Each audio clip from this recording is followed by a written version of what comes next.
hi again, everyone. Welcome into UnAnchored Boston. This week's episode of UnAnchored Boston, as always, is brought to you by Cold Springs RV, your destination for all things camping. And where? We're in New Hampshire, of course. And the great George Gray at George Gray's Lexington Toyota, 409 Mass Ave in Lexington.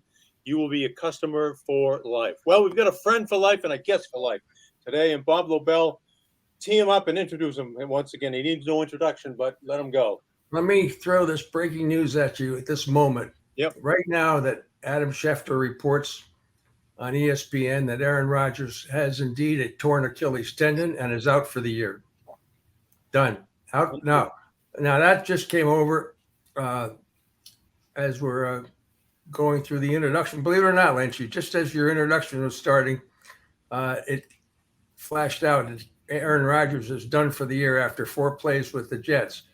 Now, that's a main storyline. What a game that was between Buffalo and the Jets. The Jets still came back to win. Everybody talks about the Jet curse, but that field goal that clanked off the goalpost, that was no Jets curse. That was it's almost like the curse is going out, as you can almost see it. The things that happened to the Jets last night after Rodgers goes down, but he's done for the year. Now, there are all kinds of things come up. Upton Bell will comment on all this. Lynch, you'll comment on all this. You go out and make a pitch to Tom Brady to come back after he's parading around the field at Gillette on Sunday and give him a piece of ownership to come back. What a story that would make. I mean, I was hoping Brady would not come back anywhere, anytime. But I know Patriots are going to hate me to say this, but Mr. Patriot for life may end up coming back to quarterback the Jets. Well, what was interesting about Sunday was he said he's a Patriots for life, but he's never here. I mean, it was a great speech he made, and of course, Kraft was Kraft, all about Kraft. But when Tom Brady says good morning, I go back and put my pajamas back on because I don't believe anything, and that's fine. That's who he is. I believe you guys have both played football. Lynchy, you were a quarterback. I believe that Brady could still play in today's NFL, particularly with a team like that. That is, in my mind, now we're only a week and a half into this whole thing. That's the best defense I've seen in years, that Jet defense. I mean, they've got lockdown corners. They've got the pass rush. They kill you on the run. I mean, you can still win today with that type of defense. And if that kid I think he's matured a little bit. I think he learned a lot underneath Rodgers. I know Mike's shaking his head. No, he's not. He's not the answer. I didn't say he's the answer. I did say. Upton, isn't he though? Didn't you watch some games last year when he was absolutely the worst quarterback you've ever seen in the National Football League? Absolutely. But that's last year. Now, here's the interesting thing, whether it was BS or not. At halftime last night, the players credited him at halftime with getting them to come out and play the way they did in the second half. I agree. You have to go and get somebody. But on the other hand, if you have any shot with this kid, any at all, and you come in there and you put him down and bring somebody in that isn't quite as good physically or whatever else it is, I think it's a mistake. And I could be totally wrong on this, but if I had a defense like this, I know they're going to be in every game. Everybody here is writing them off, but they're going to be in every game with that defense. To me, that's the best. They won't score a point with him under center. He's horrible. He's horrible. They have to. I'm sure they're already on the phones right now, making phone calls, A, to Brady, and B, to anybody who's got a pulse who can get under center. Instead of this kid is awful. It's awful. Brian Hoyer, bring Brian Hoyer. Anybody. Yeah.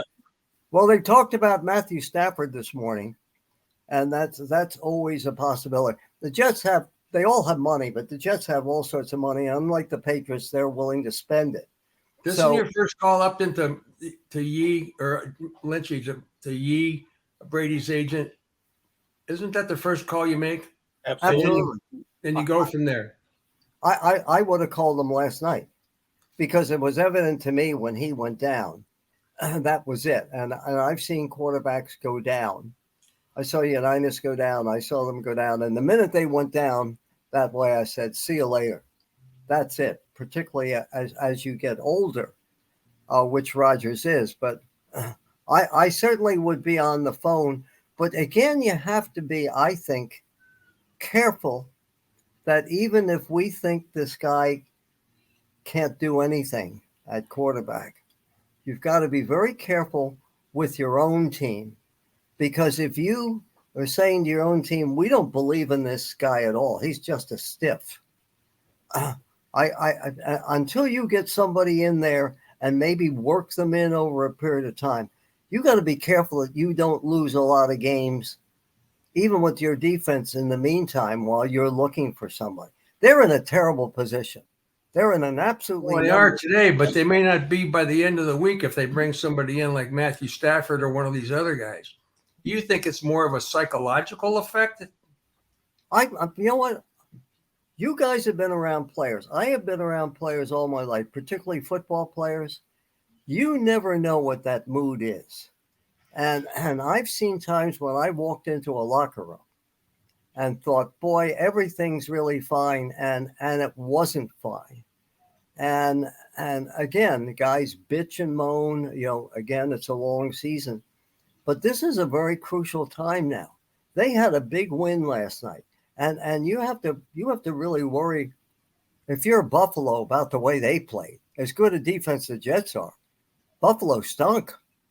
I mean, and I don't know. He never made as many turnovers as Josh Allen ever.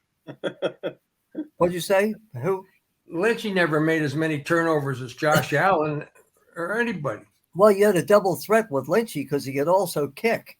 So there's no question that when Brian Daboll left the Bills, something happened with the quarterback. I mean, he is just so otherworldly talented, but he didn't look it last night, and they didn't look it. Now, part of it is that Jet defense. I keep saying that's one of the best I have seen. And if anybody here thinks that now they're talking this morning, well, it's 2 wins for us now, and I'm saying what BS this really is. We've got an offense here that can't get out of its own way. Pretty good defense, but an offense, please. A 5-yard pass is like the equal of 50-yard pass here. So well, let's talk about Let's talk about the Patriots' performance and ups and downs, and let's talk about the Brady celebration, which was the highlight, and then the Jets and Aaron Rodgers done for the year.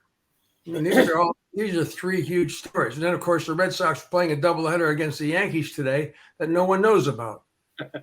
Or $5 tickets. Or cares less about. $5 tickets now, according to the Globe. Even back in 78, we couldn't get parking for $5. That's how far they've gone under. Anyway. Desperate men do desperate things. I think that for the first quarter of the game, Patriots game the other day, everything was horizontal. Passes were horizontal. He threw a 40-yard pass to gain 3 yards. And finally, Bill O'Brien let him go vertical down the field. And when he was going vertical down the field, first of all, you have 53 yards of space. When you're throwing horizontal passes, you've got about 20 yards of space because you're only using a third of the field. And that's when Mac Jones really shone brightly. Where he didn't shine brightly, where he turned into, and I hate to use the name Drew Bledsoe, but he could bring the ball down to the 20-yard line but can't punch it in, and did the last 2 possessions. And I think that's a big problem for this team. I don't even know what your other 2 things were. You had Mac Jones. Brady celebration. I'll just give my 2 cents and up, and Bob, you can jump in. I thought the speech itself was a great speech by Brady. He didn't waste any words at all. I thought the timing of the whole thing was horrible. I thought that they should have just devoted that game to pumping up Mac Jones and this offense against the Super Bowl team, the Philadelphia Eagles, rather than Mac Jones knew that every single move that he made was, whoops, Tom's looking over my shoulder. Tom's looking over my shoulder. Tom's up in the box. And I thought that was unfair to him. They should have done it in some game, middle of the season, against a game that a team that wasn't the opening game for the season. Well, Shaughnessy's first line was that Tom would have won it. Yeah, I know. He's right. Do you believe that? Yes, I do. I do. I definitely think he would have won it. I do agree with Mike. I think this was all Kraft engineered. I mean, I think that Kraft is so anxious to make up for letting Brady go and not step in that he was open to anything. You could walk in and take $500 million out of Kraft's safe just because he wanted to show Tom that he loved him, the kissing, the hugging, the long speech, everything else like that. But the whole idea that a kid is coming back off a bad year, coached by two schmoes that Belichick brought in, lost the whole season, and you come back in the opening game against the runner-up to the Super Bowl, and you're going to have Brady Day. The other thing I really thought was stupid. That ceremony should have been pregame, not at halftime. First of all, you couldn't see it until they gave you a replay later on. But the other thing is, New England's not Schmoville. Having Brady ring a bell, Jesus, are we going to now have every Tom, Dick, and Harry on the top of the Leaning Tower of Pisa ring a bell before every goddamn game? Yeah, but you can see Providence and Boston from it. Yeah. Except Mac can't reach it. So, I mean, it's just they spent millions of dollars on that huge scoreboard and on the Leaning Tower of Pisa, and they wouldn't go out and buy good players. That's what would really piss me off. And you know what? That's the owner's responsibility. Was this celebration yesterday a celebration for Brady or celebration for Kraft? Well, I think there's no question it was a celebration for Kraft. He's like Pontius Pilate. He wants to wash the hands and basically say, Tom, I love you. I had nothing to do with this, blah, blah, blah, blah, blah. But that was about him.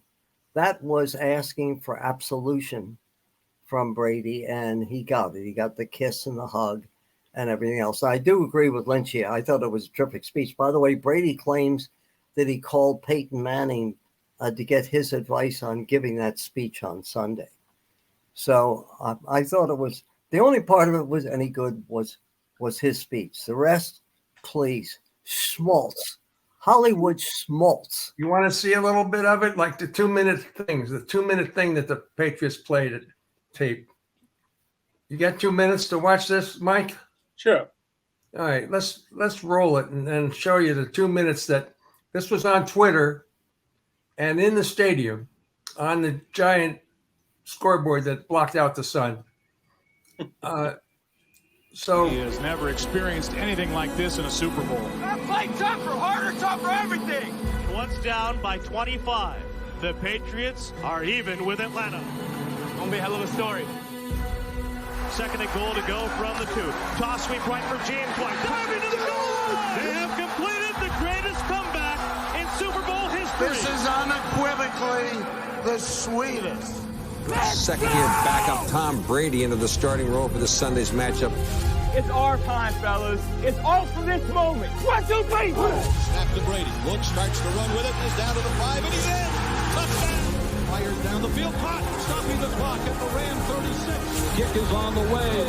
Good. And the Patriots are Super Bowl champions. Come up, third. He went right over the top. at any rate, I know It was Jesus. Who? What? But anybody? I did not get it. I only got about maybe 2 minutes, right, of the halftime speech. Yeah, that's right. That's it. It was Anybody get it? I didn't get it. no, it was on Twitter and That's how I got it. at the stadium. And BZ, Steve Right. Burton and company, they reran the. Then They of course reran- Belichick was his charming self after the game. Oh God! Don't get me into second Did you see guessing that? him. Did you see that, Michael? Of course, that's the best part of the Postgame. whole day. Much must-watch TV, right? Absolutely, absolutely. When they struggle and when they lose, you have to watch the fifth quarter because you know what's coming. You know the questions are coming, and you just go, oh no, please don't ask that question. Oh no. But it happens. Why would you ask a question? Why would you even go? Why seriously? Why would you expose yourself to that kind of personal ridicule? Well, I can tell you this. I've been watching coaches give speeches. Of course, going way back, there weren't a lot of post-game things. Writers would walk into the locker room, and they'd walk into Shula's room or Paul Brown's room or anything, and they'd ask the questions, and they would get their answers. But the sheer arrogance of Belichick, I mean, you can call him the greatest coach of all time. You can call him whatever you want. But the absolute, and I will tell you this, the media is somewhat going after him with some of the calls that he made instead of kicking the field goal or going for the first How down. can you kick a field goal if your field goal kicker's kicking for Tennessee and kicked 5 field goals during the day for Tennessee, 5 for 5, Nick Folk, and then you don't even trust the rookie kickers that you have. Is that legitimate, Mike? Yeah. But you know something? I've seen it. I've been around coaches that lose it.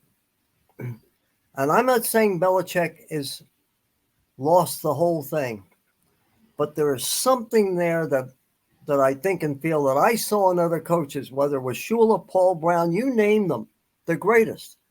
There comes a period, even today when guys are, 71 is young right now, supposedly. But something is missing from this guy.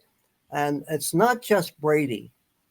I mean, I can tell you this, and I think Lynchy, I told Bob this last year. If I were the owner, I wouldn't give a damn what anybody said.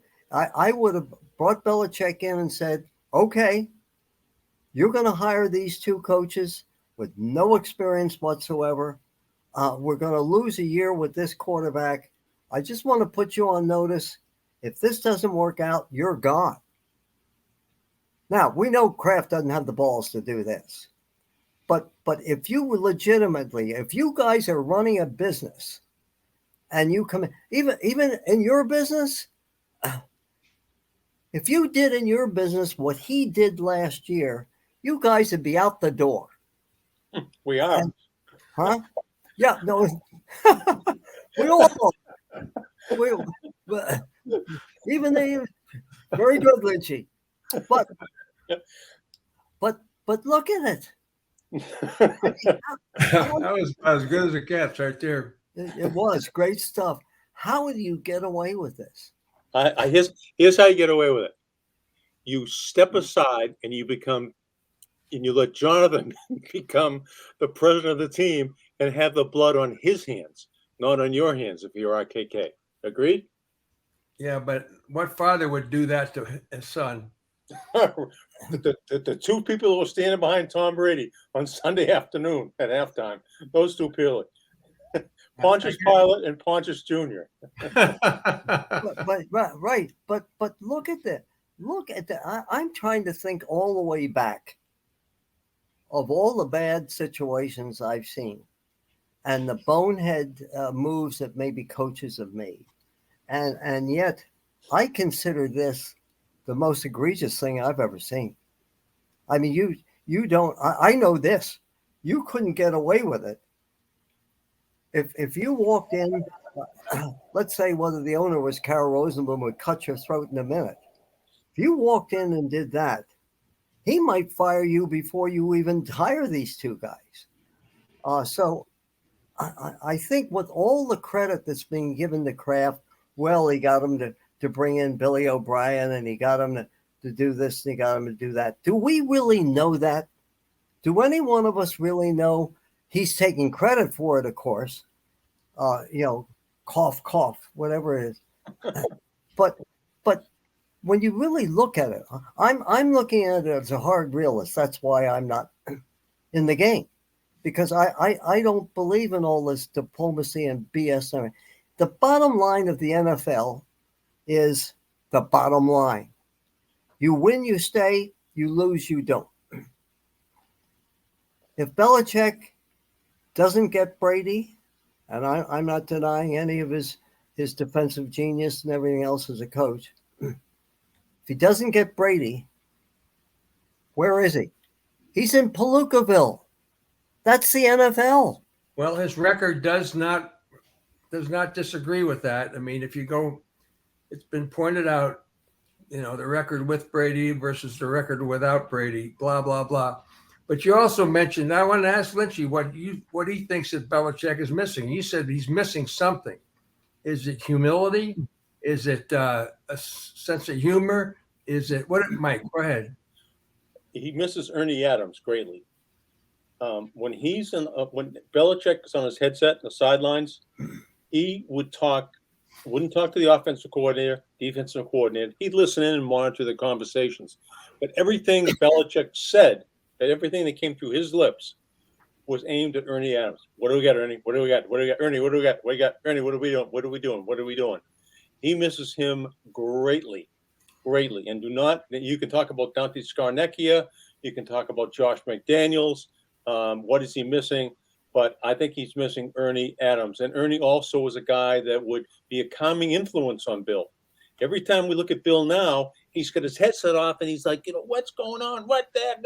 And he seems to be. He sure can yell at the referees, right? He never used to. It may be once a game or some technicality, but this seems to be every time he takes the headset off, he's just losing his mind. And I think the guy that brought him back to, okay, let's not look in the rearview mirror.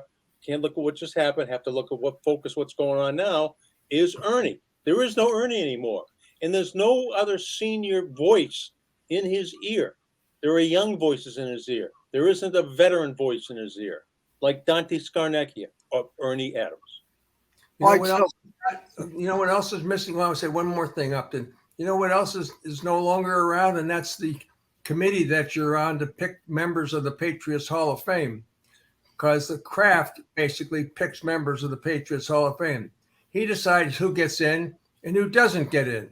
He decides that Brady gets in no matter whether your committee recommended him or not, and it's special event getting him in next June. And he decides that Parcells is not getting in because he doesn't want him in. So it's a matter of, so I'm sorry, Mike, but your committee really has been rendered, inept or sterile. You've been sterilized. Here's what I think that whole play was. Kraft, kept saying to the media, there's going to be a big surprise, right? There's going to be a big surprise. We're going to make a major announcement. And then I heard this announcement. I'm saying, my God, you talk about falling flat on your ass. What does that mean? The alleged greatest quarterback of all times. So you're not going to make him wait 4.5 years? What's the big deal about that? You had to gone in front of the committee. Yeah, that's right. That whole routine. But again, going back to Belichick, and Mike, I agree with you on Ernie Adams. But you know where I think his greatest failure has been, and Brady has covered up. Now they've had some great players here, but Brady has covered up for it. He has been a bad general manager, and particularly lately. And if you want to put blame on why this team is where they are right now, look at the last 4 or 5 drafts. This one might be okay. Tyquan Thornton, Jesus Christ! I mean, a fly could go faster than that guy. I mean, who is doing the picking in the draft? I swear this too, that if Mac Jones wasn't there when Belichick picked, he wouldn't have picked him. He fell into quarterback. Yeah. He fell into his lap. Did you see him? If he valued him so much, did you see him trading up to get Mac Jones? I don't know. And I think that's the one thing that I will say is I think that Belichick knew from the very beginning some of the downsides of Mac Jones. That and the first thing to start with is his arm. This game, as you guys know, this game's totally changed now.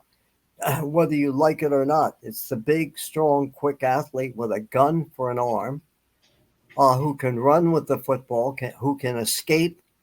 Even you look at Mahomes, they can escape. Mac Jones, he's very smart. He can do none of this. He goes down too easy, doesn't he, Upton? Yeah. Goes down too easy. Well, not that. I watched the other day on the interception. You talk about a how do you do shot. As the guy is running by him, the Eagles who intercepted the pass, I mean, that was a bigger windmill than what happened against the Raiders. I mean, it's just, and again, I'm not looking to find, so many things wrong with Mac Jones. I just don't think he is the total answer. But I don't think that there's anything else with it. But where is the failing be here? If I'm looking at it, you guys are in a judgment business. Where are the failings here? First thing I remember years ago talking to Pete Rozelle about the balance of power in an organization. When he was a Rams general manager, and they, of course, had a head coach. And he said, Upton, remember one thing about a coach. He usually is not going to be around for the time when you have to pick up the wreckage of what he's brought you. So always split the duties. And there was no splitting of duties here. How many coaches in the NFL actually are over and control what a player gets paid? How many? I say 0.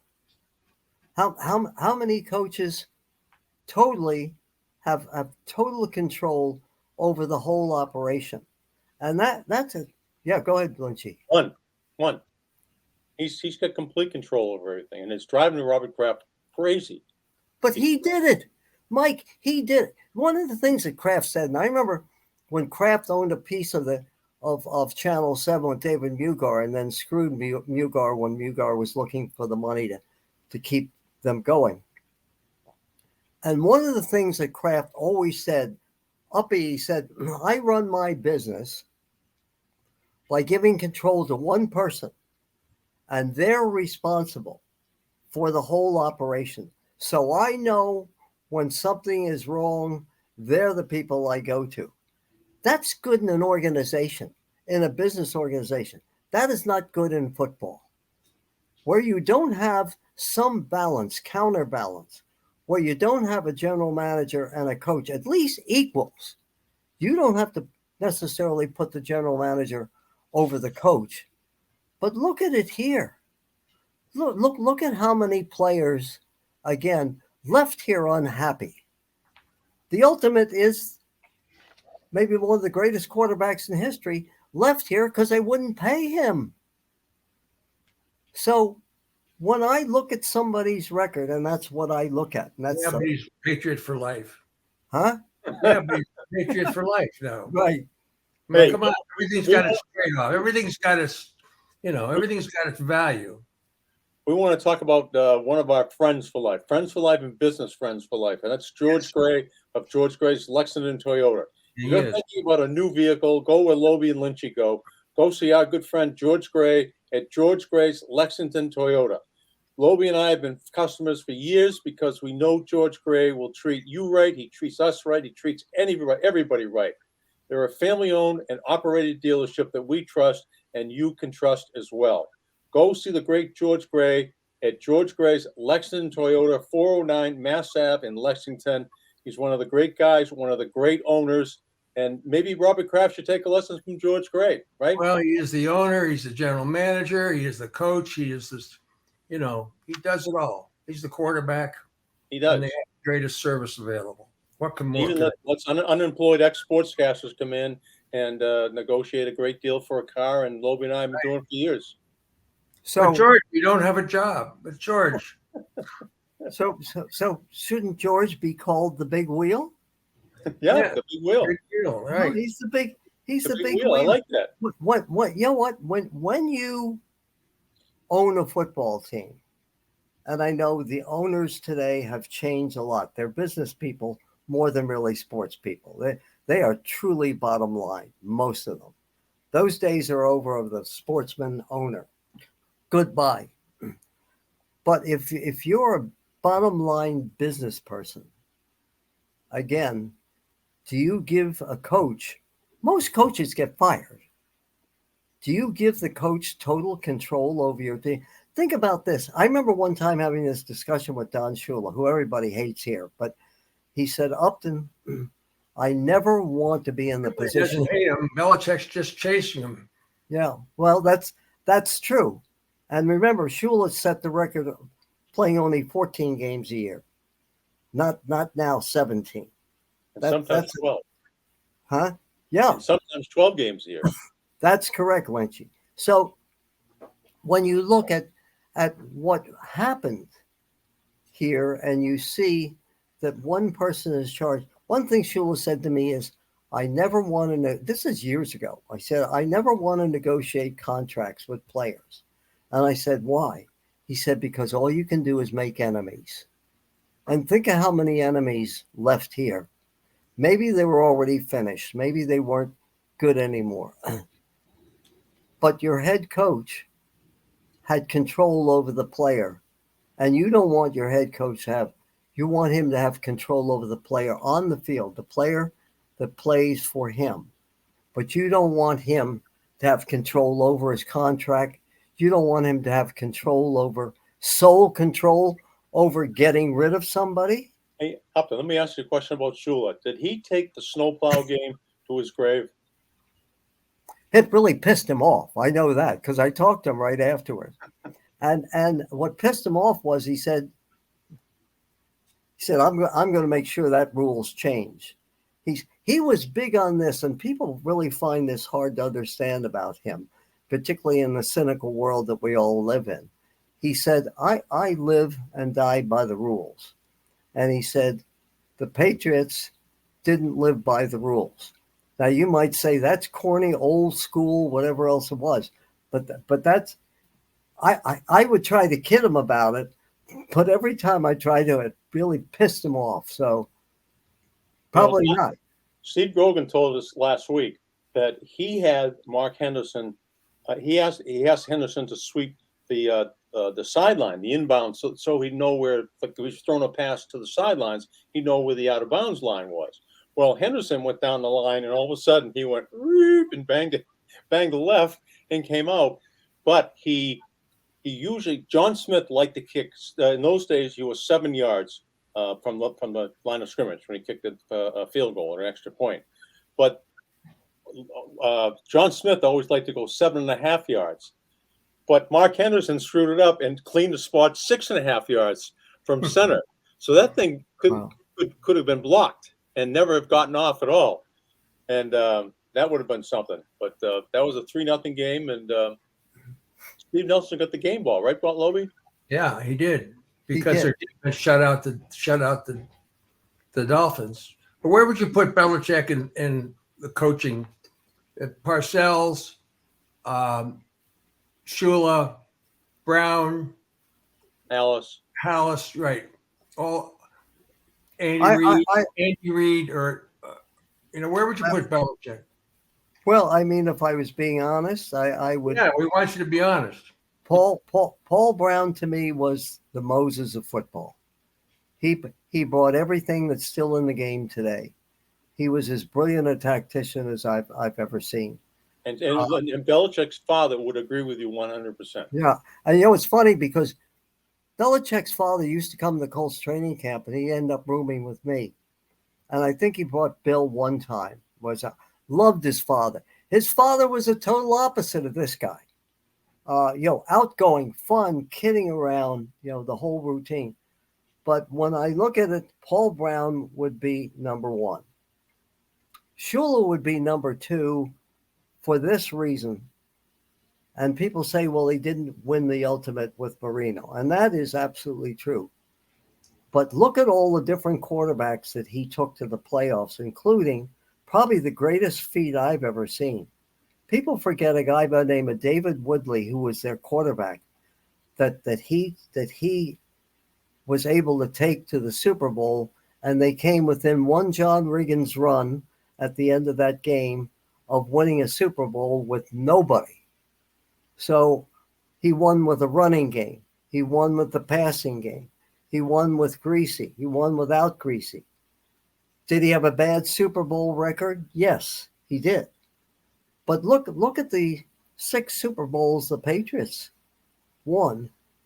Any one of the first, particularly the first 3, could have been lost. They went right down to the very end. Still, the record is there. But I would Look at them all, Upton. I mean, there could have been lost and could have been won. There's interception. The Carolina kick at when they played in Houston. Any one of those could have been lost or could have been won. That's correct, and I mean that's what it gets down to. Unlike any other sport, it's one game. But I would put Shula ahead of him, and I'd also put Lombardi in there. I mean, remember then there were only 16 teams. You every Tom, Dick, and Harry now makes the playoffs. You can say the players are better. They're more greater athletes. They're more greater teams. I don't believe that, by the way. I think that we're in true mediocrity outside of the top 10. But when you really look at it, Lombardi won when you really basically either you won your division or you were going home. And so he won all the big games, including the one against us when we had Tom Matty at quarterback, one of the greatest defensive struggles ever played. But basically, I would have Lombardi in there. I'd also have Bill Walsh. I mean, they can talk about Belichick being a defensive genius. Bill Walsh was a genius, period. I mean, he was one of the people that totally changed the game. So I would have him in there. I would have maybe Chuck Noll, because Noll brought defense back in, and probably the greatest defensive team I've ever seen is the Steelers of the 70s. You're never going to see those players again. You're saying you put all those guys ahead of Belichick? Probably, yeah. What about Parcells head-to-head? If you go on record, Parcells didn't win like Belichick did, but I don't think there's any Belichick without Bill Parcells. What if Parcells had been here instead of Belichick during the Brady years? They still would have won. They still would have won. And I'm sure that the difference is, first of all, he wouldn't have necessarily, Parcells didn't want anything to do with contracts. And if you remember in the beginning, Kraft wasn't going to trust him very much anyway. But in the case of Parcells, do I think he would? I think any really good coach, and this again is, I don't want to come off as sounding like I'm knocking Belichick. I think any really good coach would have won with Brady. He was that extraordinary. The 2 players in history, 2 quarterbacks in history that I claim could have won with any coach. One was Unitas and the other was Brady. All right, let's speaking of quarterbacks, what are the Jets going to do? They're not going to stay with this guy. He can't be their quarterback. The kid with the headband, And, again, he didn't win the game last night. The special teams won the game. He could have played 60 hours of overtime and he wouldn't have crossed the goal line. So they got to get somebody. They need somebody like a Joe Flacco, a Nick Foles, guys that have played, guys that have won. And this is going to be, they need an Earl Morrall is what they need to come in and take this team, not till Aaron Rodgers comes back, because he's not walking through that door until 2024. But they need to do something now, and they need to do something this week. And Jimmy Garoppolo. Oh my God. Anybody. Here's what I'm going to predict. What you say is absolutely right. Makes absolute sense. But I believe they will look to pick up, a decent backup. But I think that they are going to go with this kid until I know you're shaking your head, but I'm just telling you, you can say what you want, but the dynamics of the team right now is I think that they'll let him play till he plays himself out of it. Now, that might be only one game. I thought he played himself out of it last night. Well, he might very well have, but basically, you guys have been in locker rooms, and I can tell you. I know what you're saying, Upton. I know what you're saying. But I think it would be a louder, more confident statement to the team than to leave them with this guy. I happen to agree with Lynchy on this. It won't be long before he's seen ghosts too. It won't be long before he's seen something, some type of apparition. But he's not the answer. He's horrendous. I wouldn't let him come on this show. All right? Well, come on. We do have our standards. No, I know you guys do have your standards. Seriously. You get the cut easily. Well, what happens if they sign Brady? Okay, Brady, they're not going to do that, but I would wish they did. If they sign just for the drama of it, if they sign Brady, what would the fans' reaction here be if that happened toward Brady? I'd love it. I would love it. Traitor, how could you do that? Patriot for life. We put you in the Hall of Fame, and we made you Patriot for life. We brought you back, and now you go and do this. Well, let me ask you this about Brady. We get to see him play twice. Do you guys really believe down deep that Brady has an overbiding love for this town? No. I don't. No. But Brady's a West Coast kid. He didn't give a shit. Right. It is. He is. Well, that's not the point. That's not what I'm asking you. Yeah. I'm asking you about how, would he just do that? Having just done this weekend, would he just turn around and do that, even for a piece of the team? I love you today. I don't love you tomorrow. It's the story of life. You're the best till I can find somebody better. It is. I think it'd be one of the great stories of the NFL. I'm all for this, by the way. I think it would be, and I honestly believe that if he went to New York, even though it would take him time to get back to everything else, can you imagine the confidence that players in that locker room would have with this guy? He's always been able, for all the crap that he does, the Museum of Fine Arts and all that other bubbly bullshit, for all that stuff that he does, players love him. He's one of them. He goes in and he changes the attitude in a place. And if he went in there, can you imagine New York right now? They wouldn't be worried about vagrants in the street. I mean, everything would be fine now. The Statue of Liberty would. I agree. It would be the greatest story. Would Brady even risk that? Now that he's accomplished all these things and won Super Bowls with two teams, would he come back and be the greatest of the greatest? Well, if you're talking about egos, which we all had, I would do it. Why? I mean, if I thought I could do it, what is a greater story? Forget the Tampa Bay schmucks. This is New York. This is the Statue of Liberty. This is the universe. He's got a kid there. You know, as I said, they were showing today him playing basketball with his kid in New York. He was in New York last night, but You know, he was gone. He was in New York in the third quarter. A helicopter took off from Gillette Stadium in mid third quarter, and we believe Brady was on it on Sunday afternoon. you know what this is? This is one-stop shopping for him. You know, he comes in here, tells him he loves them. He runs down to the end. He does all this crap and everything else. And I said, listen, I love him as a player, but all the other stuff, please spare me. You know, he hated the wintertime here. Both of them did. He hated the New England is reality. Everything else. That's why I have to ask you to check out this fabulous selection of motorhomes from Cold Springs RV. If you hate the wintertime and love the fall, this is the time to grab a motorhome from Cold Springs RV. Hang on, Upton. I'll be with you in just a second because we have a big question to ask. We probably asked you this question before.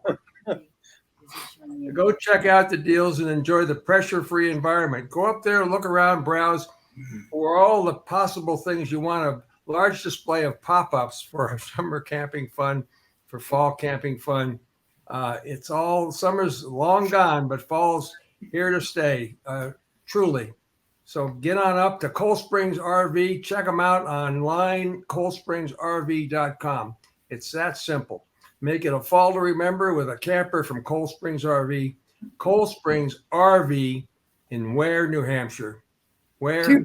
But by the way, just west of Manchester. By the way, what? Go ahead, because we have the minute I hear this, I wonder how soon Clarence Thomas will get in touch with him so he can get his camper. Right.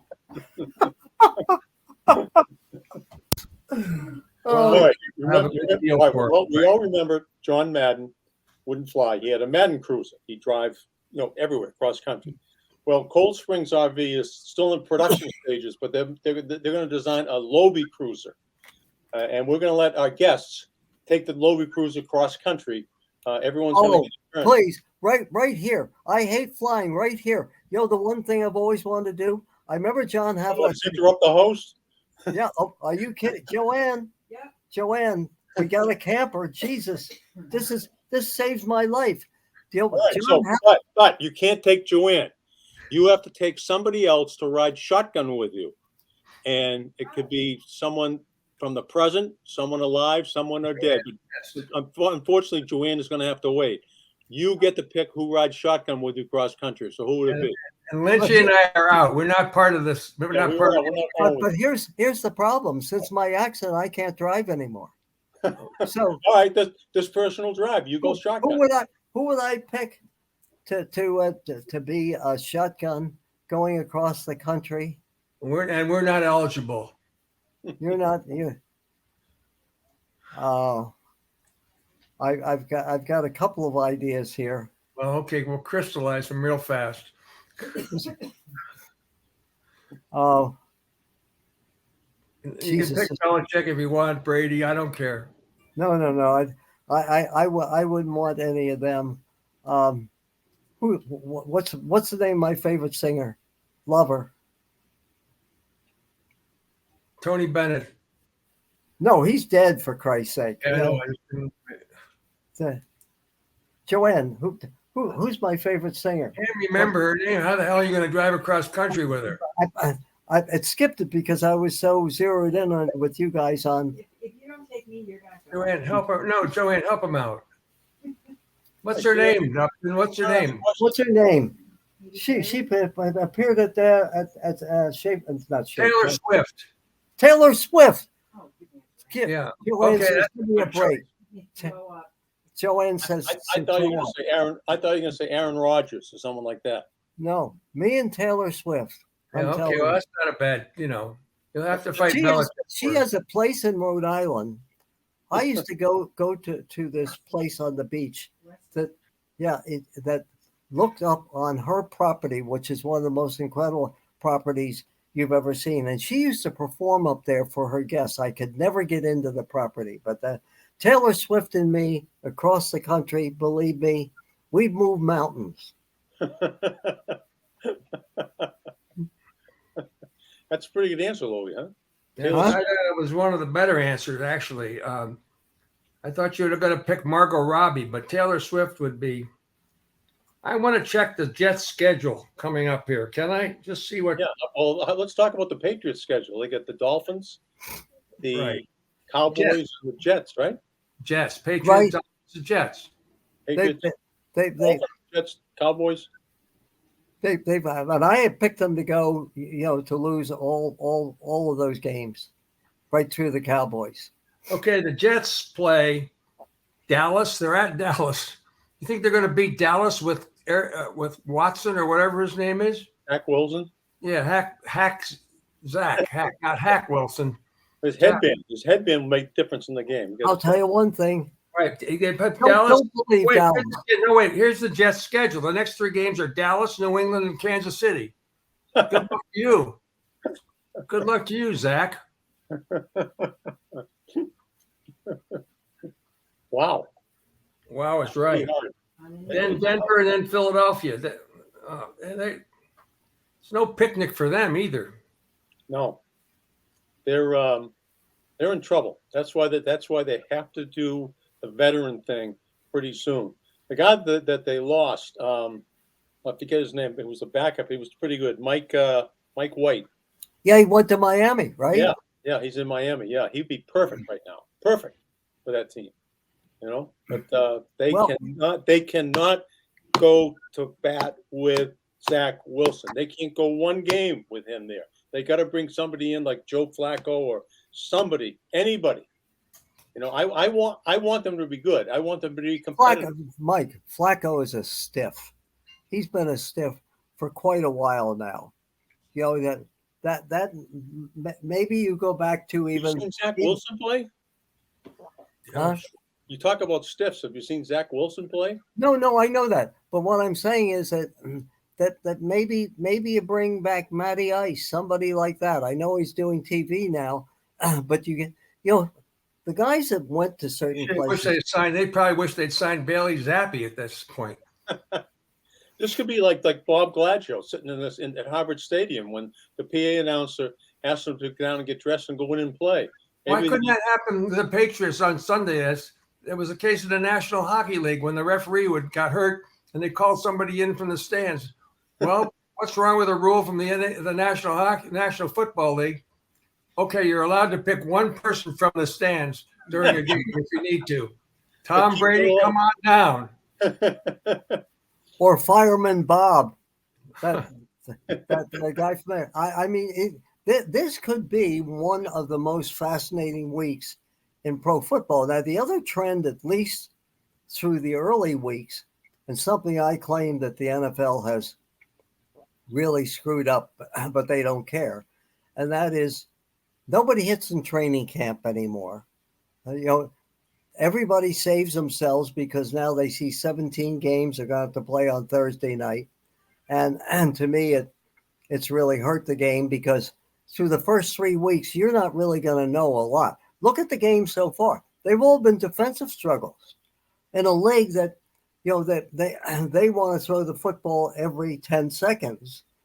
And yet, on the other hand, look at some of the scores and look at some of the defensive struggles in these different games. And I believe that you won't really find out how good teams really are or are not for a good 5, 6, maybe 7 weeks. These guys are not in shape. Baker Mayfield would look pretty good in a Jets uniform right now. Who's that? Baker Mayfield. Yeah. A lot of guys. Anybody but this guy. This guy is horrible. You cannot play him. I couldn't agree more. I could if I were a Jets fan and he were my quarterback, I would just I don't know what I'd do. And I think they know it, Upton. Don't you think they know it? I mean, I couldn't believe when he came in to replace Rodgers that he was still with them after last year. I did too. I thought he was gone. I did too. I said, what is this guy? I watched. They should bring Flutie into play. They should bring Flutie back to play.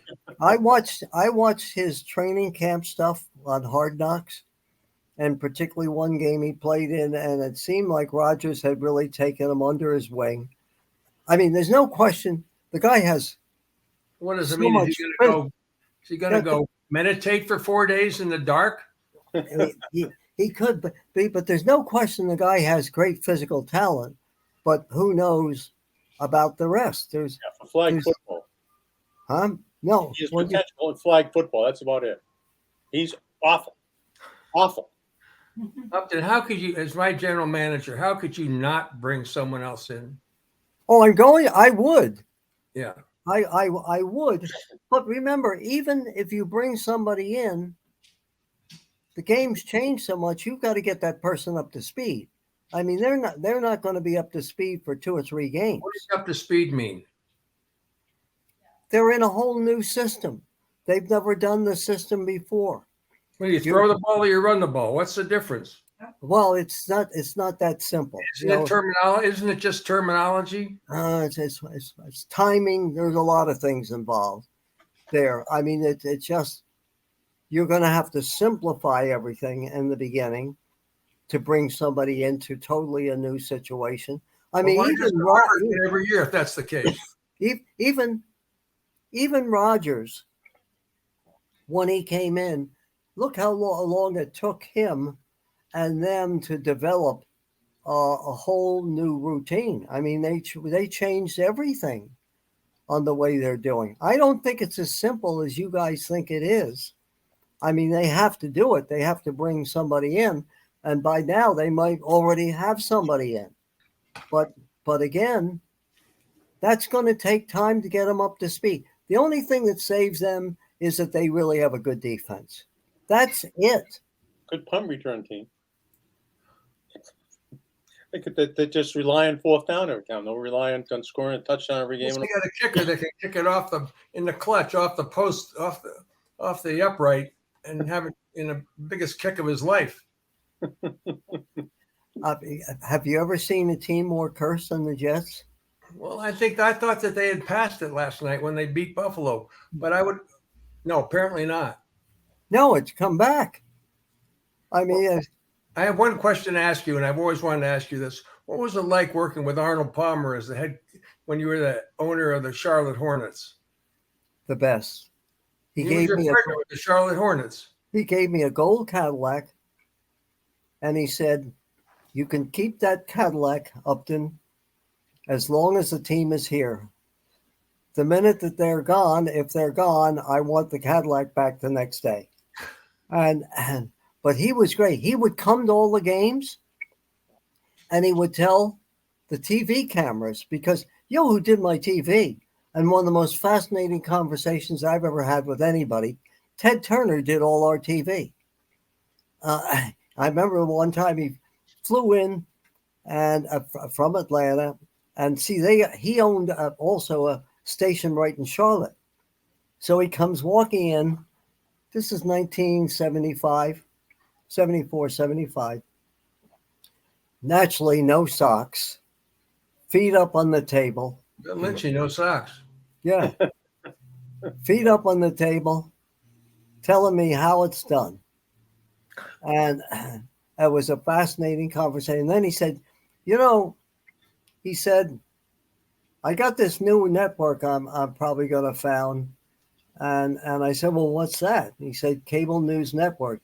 He said, I'm not really sure it's going to work. I said, probably not. What a stupid bastard I was. I mean, that was 2 years before he finally went on the air with it. But you talk about a great showman. Between he and Arnold Palmer, and Palmer, as I said, came to the game, said no TV cameras on me, took all the salesmen to the game, and it was just the time there, even though the team went under, was really an amazing experience with all of those people. And there were a lot of people. George Sauer, one of the strangest, but should have been a Hall of Fame receiver, quit the AFL, quit the NFL because he didn't like certain things about football, came down and played for us. And I get a call one day from the FBI. The FBI said, Mr. Bell, not that I didn't have 100 other problems. He said, Mr. Bell, we believe Patty Hearst is at George Sauer's place. I'm saying, Jesus Christ, are you kidding me? I said, come on. this is fantasy. They said, well, that's the reports. Do you know anything about it? I said, I tell the FBI, I said, my team can't win. What the hell do I care if Patty Hearst is with them? Okay, one more question before we leave, okay? Because guys, that's it. What? Well, that's wait it. a minute. No, hold on. Lynchy, I wanted to ask this. I should have asked this so much earlier about the emergence of black quarterbacks in the National Football League. All of a sudden, black quarterbacks have come to pretty much dominate the league in many respects, when at one time it was really unusual. I think the Washington Redskins might have been the first one with a black quarterback. Actually, no, it was the Rams, James Harris. Yeah. It had a full-time. See, I scouted all of those quarterbacks, and John Eisenberg, who you guys are going to have on, a friend of mine who's an author, has written a book on the emergence and the background of the great African-American quarterbacks. And one of the things during the 60s, when I first started to go out scouting, is I remember I would go to the colleges. I saw Marlon Briscoe. I saw them all. And I remember saying, these guys can play. I said, this is ridiculous. This is real prejudice. This is bullshit. And so there was a case just before I left to come up here that I saw a quarterback that I love. And that was the year that Jim Plunkett, Archie Manning, and Dan Pastorini went 1, 2, 3 in the draft. And I had rated number 4 a quarterback from Texas A&I, who I really thought was the guy that really could break the color line. And so I drafted him. And we had Unitas and we had Marr. We had just come off the Super Bowl. And basically, I finally convinced them to draft the guy. What's his name now? But to draft him from Texas A&I. 6'3", 215, could run like the wind. Sounds like Trump's measurements. Yeah, right. Trump's ready to play. At what I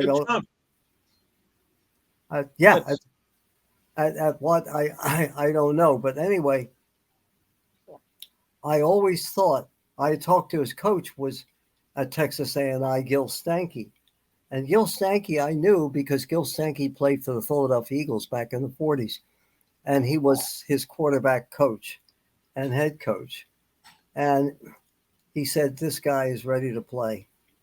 So I drafted him over the objections of the coaches. And basically, he got cut. Then went to Canada and had an absolutely great career. How many players that I saw, the James Harrises, the Marlon Briscoes, you name them, that could have played and didn't. To me, it was a very, very sad time. I remember going into certain African-American schools, and the coach would say to me, this boy can play. But I know you guys in Baltimore and in the NFL, you aren't going to play a black quarterback. And I said, Coach, well, that's not true. Well, it was true. But just think of then and think of now, and a majority of your, starting with Patrick Mahomes, a majority of your quarterbacks are African American. What a change. Two things. If you talk black linebacker or quarterback, they look at you. You walked into a room with the coaches, they look at you like, hey, kid, save it.